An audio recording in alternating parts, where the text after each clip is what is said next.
Hello all, welcome back to SRV கலக்கல்ஸ். இன்றைக்கி நாம் இந்த வெந்தயக்கீரை வச்சு ஒரு சப்ஜி ரெசிபி தான் பார்க்க போகிறோம். வாங்க எப்படின்னு வீடியோக்குள்ளே போய் பார்க்கலாம். அதுக்கு முன்னாடி நம்ம சேனல் நீங்கள் இப்போ தான் ஃபஸ்ட் டைம் பார்க்குறீங்கன்னா ப்ளீஸ் சப்ஸ்கிரைப் பண்ணி வச்சுக்கோங்க. அப்போ தான் நான் போடுற வீடியோஸ் எல்லாமே மிஸ் ஆகாம உடனே உங்களுக்கு நோட்டிஃபிகேஷனில் வரும்.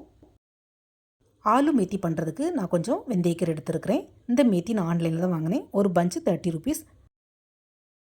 இந்த மேத்தியை ஃபுல்லாக போட்டு நான் பண்ண போகிறதில்ல, கொஞ்சத்தை போட்டு தான் பண்ண போகிறேன். இந்த மாதிரி இலையை மட்டும் தனியாக கட் பண்ணி எடுத்துக்கலாம். இந்த மேத்தி வச்சு நான் ரீசெண்டாக ஒரு கிரேவி ரெசிபி அப்லோட் பண்ணியிருக்கிறேன். அது சப்பாத்திக்கு ரொம்பவே சூப்பராக இருக்கும். கண்டிப்பாக வீடியோவை செக் பண்ணி பார்த்துட்டு நீங்களும் வீட்டில் ட்ரை பண்ணி பாருங்கள். ஃபஸ்ட்டு உங்களுக்கு தேவையான அளவு மேத்தி எடுத்துக்கோங்க. நான் ஒரு கைப்பிடி அளவுக்கு தான் எடுத்துருக்கிறேன். ஏன்னா இது கூட ஆலு பொட்டேட்டோ போட்டு பண்ண போகிறோம். ஆலுனா வேறு எதுவும் இல்லை, ஹிந்தியில் பொட்டேட்டோ தான் ஆலுன்னு சொல்லுவாங்க. ஸோ பொட்டேட்டோ சேர்த்து பண்ணுறதுனால கிரேவி கொஞ்சம் குவான்டிட்டி ஜாஸ்தியாகவே இருக்கும்.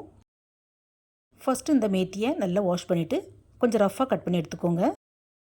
மேத்தியை கட் பண்ணிவிட்டும் வாஷ் பண்ணிக்கலாம், வாஷ் பண்ணிவிட்டும் கட் பண்ணி எடுத்துக்கலாம்.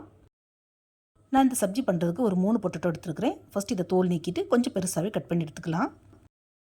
நிறைய பேர் இந்த வெந்தயக்கீரை கசக்கும், அதாவது கடுப்புத்தன்மை இருக்குன்னு சொல்லிட்டு வாங்கி யூஸ் பண்ண மாட்டாங்க. பட் இதில் நிறைய சத்து இருக்குது. இந்த மாதிரி பண்ணும்போது கொஞ்சம் கூட நமக்கு அந்த கசப்புத்தன்மையே தெரியாது. ஸோ நீங்களும் வாங்கி இதே மாதிரி ட்ரை பண்ணி பாருங்கள். கட் பண்ண பொட்டேட்டோவை இந்த மாதிரி தண்ணியில் நல்லா வாஷ் பண்ணி எடுத்து வச்சுக்கலாம். இப்போ ஒரு மிக்ஸி ஜார் அல்லது பிளெண்டரில் கொஞ்சம் பூண்டு, அதாவது நான் ஒரு 10 to 15 பல் பூண்டு சேர்த்துருக்கிறேன். கூடவே ஒரு துண்டு இஞ்சி, கொஞ்சமாக முழு பெப்பர், கொஞ்சமாக சீரகம், கொஞ்சமாக சோம்பு, அப்புறம் கூடவே கொஞ்சம் காரத்துக்கு மிளகா வத்தல், அப்புறம் கொஞ்சம் கலர் கொடுக்கறதுக்கு ஒரே ஒரு காஷ்மீர் மிளகா வத்தல், ஒரு ஸ்பூன் போல் தேங்காய், துருவன தேங்காய் சேர்த்து இதை குறப்பாக பிடிச்சி எடுத்துக்கலாம். இந்த மசாலா அரைக்கிறதுக்கு தண்ணி எதுவும் ஊற்ற தேவையில்லை.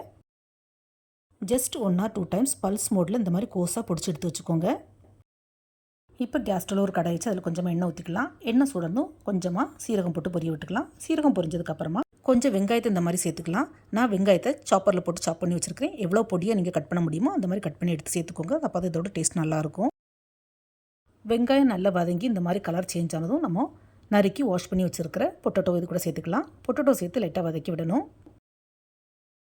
பொட்டேட்டோ லைட்டாக வதங்கினதும் நம்ம இதுக்கு தேவையான மசாலாலாம் ஆட் பண்ணிக்கலாம். கொஞ்சமாக மஞ்சள் தூள், கொஞ்சமாக நார்மல் மிளகாத்தூள், கொஞ்சமாக காஷ்மீரி மிளகாத்தூள், அப்புறம் கடைசியாக கொஞ்சம் மல்லித்தூள் சேர்த்து நல்லா பரட்டி விட்டுக்கலாம்.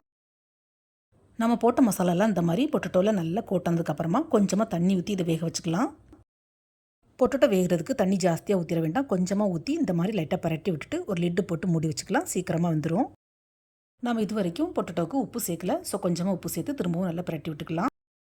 இப்போ நம்ம ஊற்றுன தண்ணி நல்லா சுண்டி பொட்டேட்டோவும் வெந்து வந்துடுச்சு. இந்த ஸ்டேஜில் நம்ம பொடிச்சு வச்சுருந்த மசாலாவை இது கூட சேர்த்துக்கலாம். பொட்டேட்டோ கூட இந்த மாதிரி பொடிச்ச மசாலாவை சேர்த்து கிண்டி கொடுக்கும்போதே நல்ல ஒரு ஃப்ளேவர் வரும். ஃப்ரெண்ட்ஸ், நம்ம இந்த ஆலு மெத்திக்கு மிளகா வத்தல், மிளகாத்தூள், நல்ல மிளகு சேர்த்துருக்கிறதுனால நல்ல காரசாரமாக சூப்பராக இருக்கும். இப்போ இதில் நம்ம வாஷ் பண்ணி வச்சுருக்கிற மேத்தியை சேர்த்துக்கலாம். மேத்தியை சேர்த்து நல்லா மிக்ஸ் பண்ணி விடணும். ஆலு கூட வெந்தயக்கீரை சேர்த்து இந்த மாதிரி வதக்கும் போதே நல்லா வெந்துடும். அப்படி இல்லைன்னா ஒரு கடாயில் கொஞ்சமாக எண்ணெய் ஊற்றி இந்த வெந்தயக்கீரையை நல்லா வதக்கிட்டு கூட இது கூட சேர்த்துக்கலாம். எப்படி வேணாலும் சேர்த்துக்கலாம்.